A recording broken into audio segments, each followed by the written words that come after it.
Hello guys and welcome back to this channel, where today guys I'll be showing you how to automate alerts in Smartsheet. So guys, the first thing that you of course need to do is go to smartsheet.com and you'll be greeted by a website looking similar to this one.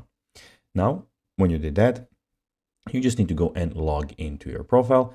But guys, if you do not have one, you can always go and register to Smartsheet.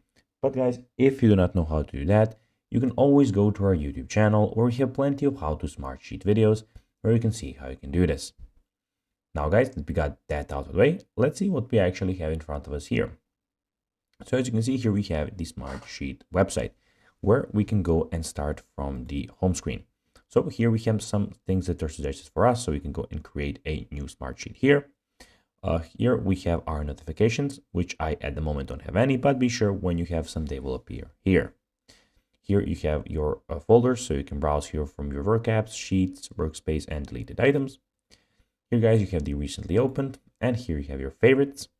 And guys, here you have, as you can see, just a second, it's loading. So you have your name. So just one thing guys, all the information that I am entering here is basically fake because for the sake of this video. So here you can search for work apps, share with you, recently updated. And here guys, you can go and see some new templates that you can add. And lastly, here you have all the information about your account in one place. Now guys, let's see how you can automate alerts in Smartsheet.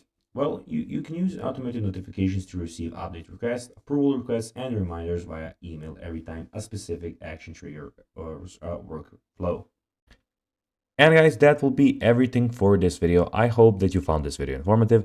If you did guys, don't forget to like this video, share it, subscribe to the channel, put the notifications on, and guys, as always, I'll be seeing you in the next video.